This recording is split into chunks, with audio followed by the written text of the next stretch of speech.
Hello viewers, this is Machuka Nyarieko TV talk show where we analyze socio-economic and political issues concerning our state. Today, I will want us to focus on or as to whether Gachagua is a liar when he talks of important issues of the state. Kindly, before we proceed, if you are watching this video for the first time, subscribe so that whenever we produce another video, YouTube will automatically notify you. Back to our topic. There's been issues the other day.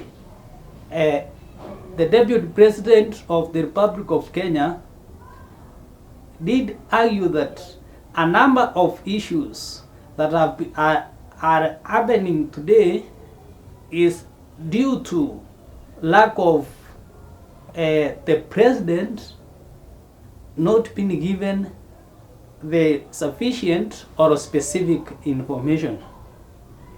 Do you agree with these remarks? Do we just assume that Gachagua is an ethnic man? Or is doing that because of ethnic issues? Is it likely that Gachagua has some intentions as to why he is profiling one of the government officials? Or what happens when such a key important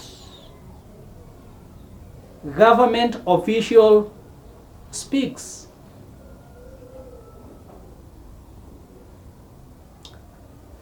Before we move any further, I like to focus on three government insiders. Actually two, then Gachagua will be three. The first one will be Miguna. While Miguna worked in the office of the Prime Minister, he ended up writing the book Peeling Back the Mask. The significance of this book was that he articulated several issues on how there is extravagance in the government institutions. You know, the problem that we as Kenyans or most people in Africa are facing is that when someone comes out with an information, you just disperse it. You say maybe this person want to spoil, to taint the name of a given official. No. For example, Miguna being a scholar, then being an insider also, he stands a better position of getting better information than any other person. We have another person by the name John Githongo. John Githongo was working in the office of the president, that is Emilio Mwai Kibaki. John Githongo wrote a book on It Is Our Turn to Eat. John Githongo also focused much on corruption and on how governments, when they come to power, they decide on how they will distribute resources to themselves. And then John Githongo was also not taken so seriously, or his work has never seen the light, such that some of his proposals are taken into account so that the government expenditures can be properly allocated and vetted. We also have another man who wrote a book by the title, The Making of African Statesman, who is Andrew Motion. It's not an African. This man wrote about the life of Moi, and he is able to articulate effectively how Moi did his governance, how ministers or government officials could be dismissed from their jobs during lunchtime. Why am I talking of these scholars? It is because once a person is working in a given institution and he gives a specific information, it means that that information is from the desk, and it should be treated with utmost care. It should be used to inform policy making. Today, or the other day, Gachagua talked of some failures in government institutions. To me, I will not focus on Nuruddin Haji, but I will use Nuruddin Haji as an example of several government departments. And actually, what the Gen Z don't want is the issue that when one has been found, a crowd of people from either political parties, they will come forward to protect him. From the religious background, from the ethnic background, all of these groups come together to protect someone who has been found not effectively executing his duties. So what, to my honest opinion, regarding Gachagua did, is to identify that there are gaps.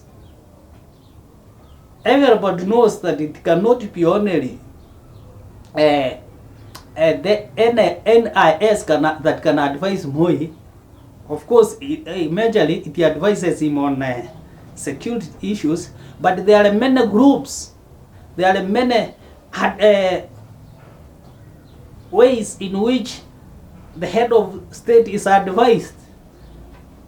So the screaming that the deputy president is putting forward is that there is institutional failure.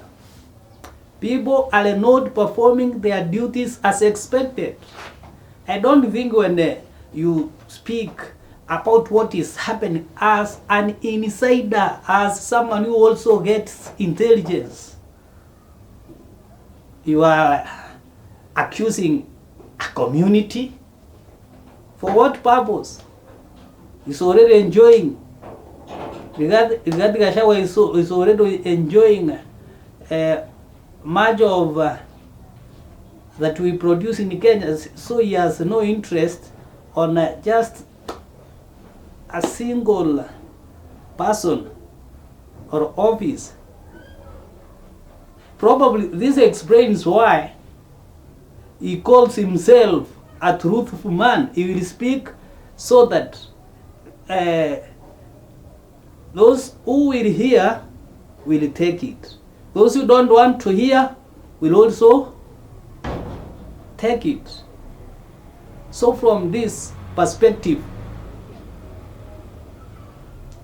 it is important, if Kenya has to move forward, we have to come together, fight corruption, because if we take corruption, that this one is ours, this one comes from our political party, or we target individuals from different political parties, we target individuals from specific regions, we target individuals from given religions or ethnicity, it will be not successful.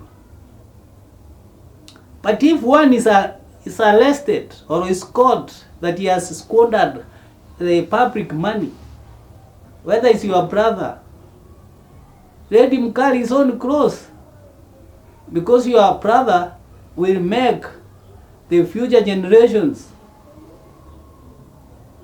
to have more revolts than what we are experiencing now. What we are experiencing now is because of a few individuals who pocket the public funds. And wherever such a person is caught, a community organizes itself that we are being targeted.